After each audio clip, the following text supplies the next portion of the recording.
ng recording. Okay na po. Okay.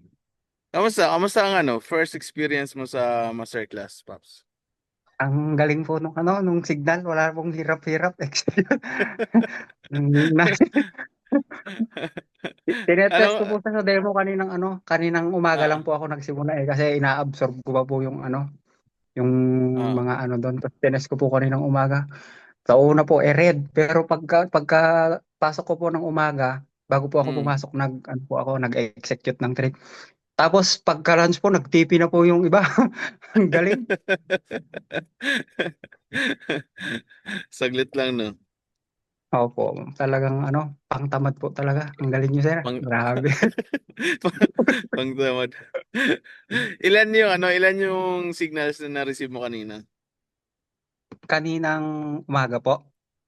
Yung na-execute mo lahat, ilan yung signals? Kasi di ba yung signals natin, wala namang pending orders na sa masterclass, so market execution na. Ilan Opo. yung na-execute mo na trades? Parang, wait lang po, i-check ko. Sige. Nasa Bible study po kasi ako, inano ko na po. Wait lang po, saglit lang. Sige lang, okay lang. Mabilis lang naman tong next lesson natin.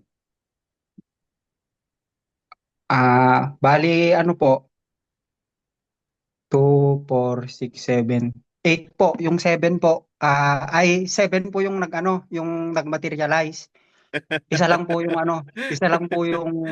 Na SL. yung not SL. Pero yung 6 po, Ah, talagang sulit. Sulit po yung ah. Grabe. Ayos. Kung mapapansin mo, Paps, for sure, ilan yun? Yung 7 na nag-TP? Or 6? Opo. Ay, yung 6 po 7, yung nag-TP. 6 SL po yung yung isa. nag-TP, isa, okay. So, 7 yung total trace mo. So, yung 6 na yan, siguro mga lagpas 300 pips yan. Opo, kasi yung 0.01 po, yung iba 86666 po yung niya. Oh, so 866. So, ilan ang total 6 dollars? 32 po, yung niya, tanggal na po yung $4 po na negative.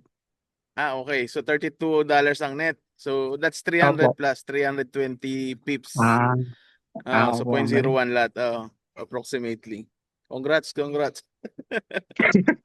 Galing nyo, sir, grabe. Walang kahirap-hirap no? Wala po eh.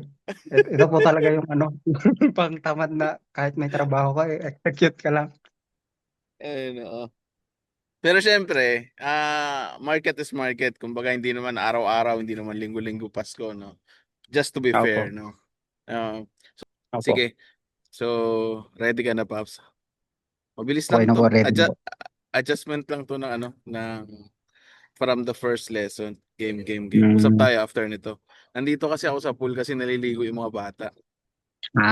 Pasensya na po. Hindi, okay lang.